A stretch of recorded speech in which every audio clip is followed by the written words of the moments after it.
sa pagpapatuloy ng kwento ng magkakapatid na may karamdaman at tanging nag-aalaga sa kanila ang lola nila.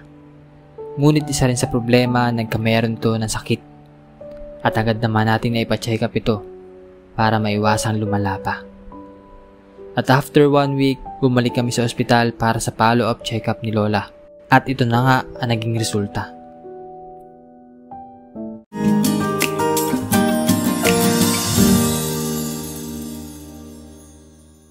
So yung mga babayan, at kakagaling lang po namin sa ospital at pinacheck up po si Lola Alfonsa. So yun nga po yung naging sakit niya, UTI. At after 1 week po, pagbalik po namin doon, nakita po sa result ng laboratory niya, medyo nakaka-recover na po si Lola Alfonsa sa UTI niya. So yun nga po, nabigyan naman siya ng mga gamot po, ay tuloy-tuloy pa rin po siya sa pag-inom ng gamot sa ganun po, mawala na po yung UTI ni nanay. Nanay yung B-complex kasi isa pa rin po sa problema ni Lola ay high blood po si Lola Alfonsa. Na kailangan din po BP monitoring po ang kailangan. So babalik daw po sa May 18 kung kamusta nga ba yung BP ni Nanay Alfonsa. Wala naman siyang problema sa puso, wala naman siyang problema sa baga. So yun lang po, nagkameron lang talaga ng infection si Lola Alfonsa. Yung mga resulta mo. So Nanay, salamat po. Unti-unti na ikaw recover ka na sa UTI mo. Ay sana tuloy-tuloy mo lang yung pag-inom ng gamot mo din. At uminom lagi ng tubig. Kailangan yan. Opo. Opo. Pasalamat muna ikaw sa mga tumulong po sa inyo, Nanay. Maraming salamat po sa inyo lahat at tumulong sa akin. Dami naman. Walang-wala.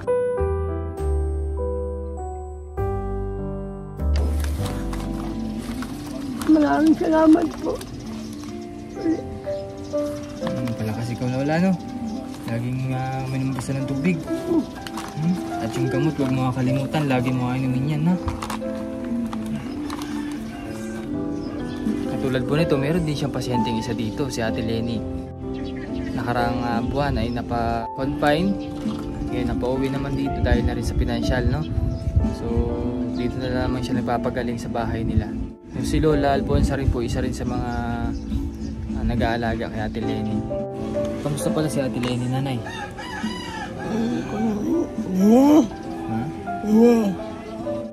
Ikaw na rin po nagpalit kay Ate. Mabuti po at bumalik si Kuya, no? Pinakaon nga niya ito lang magandang minuto. Masalamat pa rin ako. May katuwang ka na, no?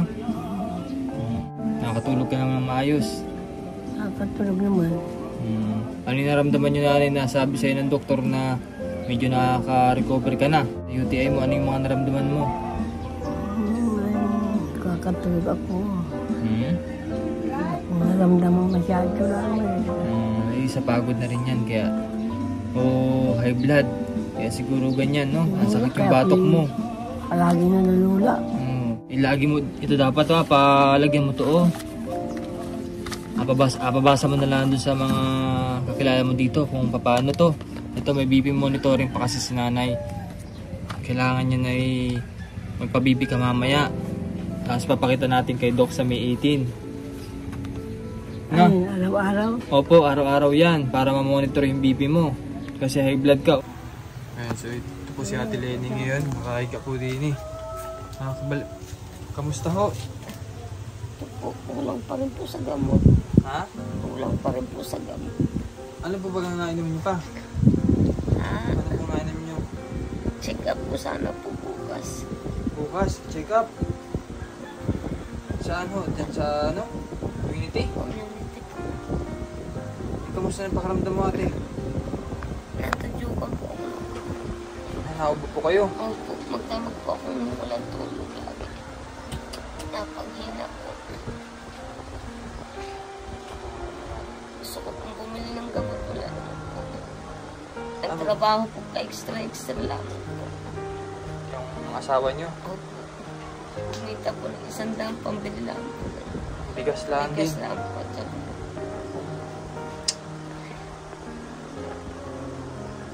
Si Lola Alfonsa nagpagaling. Ikaw nagpagaling. Si Kuya, lahat ay... Wala din ang gasa. Pati ko yung pangtulog sa insulin. nila na po makabili.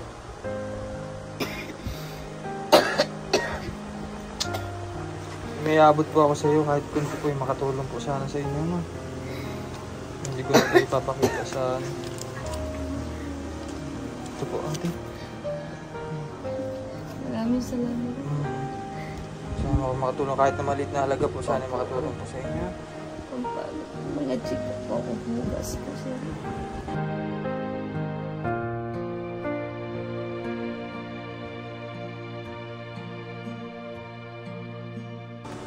Ilang beses na po kami lumapit po. Nabibigyan naman po. Ay kailangan po kung may sobra sa pilil po.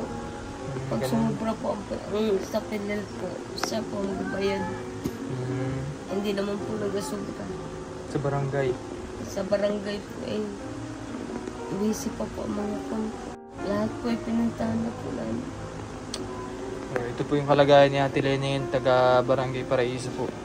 Sana naman po matulungan din po natin siya sa mga pangangailangan din niya kasi any amount po yung malaking tulong po yun sa mga pangangailangan niya kasi katulad po nito meron ding sakit din yung ina niya, si Lola Alfonsa, na po matulungan po natin sila, no?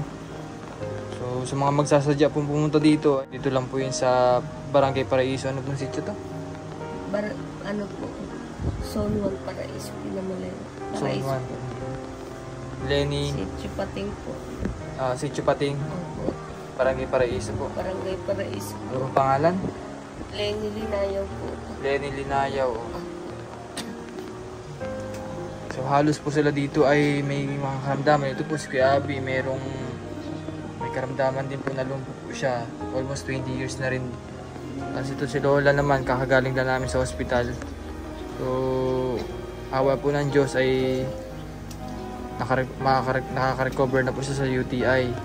So 93 years old na po si Lola Alfonsa. Ito naman si Ate Lenny. Napakahirap po ng sitwasyon nila kasi magkakapatid po sila na may karamdaman dito. Nakakain ka ba sa tamang oras, ate? Minsan hindi. Kapag kung panlasa. Panlasa? So, lagi may sabaw. Lalo po ang nanginginig. Pag walang sabaw. Wala, ang tanging hanap buhay lang kasi ng asawa ni ate kung saan meron na ito. Construction. Mga ganun po. Sama sa dagat. Sama sa dagat. Siya po po yung nag-intindi po siya. Siya rin nag-iintindi, nag-sikaso kay ate. Bago po mag-isang po. Mahali na po. Okay na ang lahat. Extra lang. Wala naman kasi ibang aasahan din natin, ano? Opo.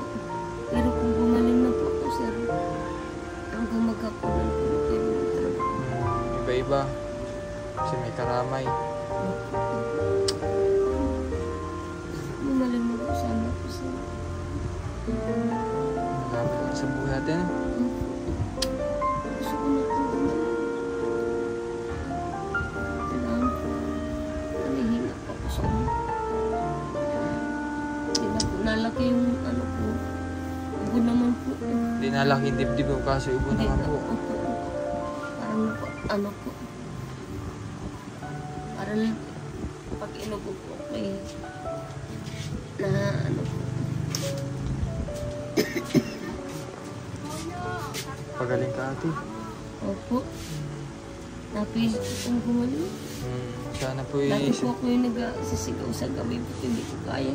Antak po ito. Ngayon po. Hindi Hindi na na po. Dasal lang po ako ng dasal. Lagi magtiwala kay Lord, no? Opo. Sa mga nais po lang magpahatid ng tulong, mag-message lang po kay Saren Vlogs. At any amount po yung malaking tulong po yun para sa mga pangangailangan din po ni Ate Lenny. Ano po? Pag pinagsama-sama po natin yan ay malaking tulong po yan. Sige ate, at ako'y papanignat. Hindi na kita abalahin. Salamat po, sir. Pasensya na sa abala. Pagaling ka nanay, ha? Oo. Sige. Salamat. Alis na. Ingat po kayo. Opo. Marami sana po kayong matulungan pa. Hindi lang kami. Ang gulo po yung magaling na. Wala isa na isa na wala. Tanak, huwag ba mahirapan lang. Sige po.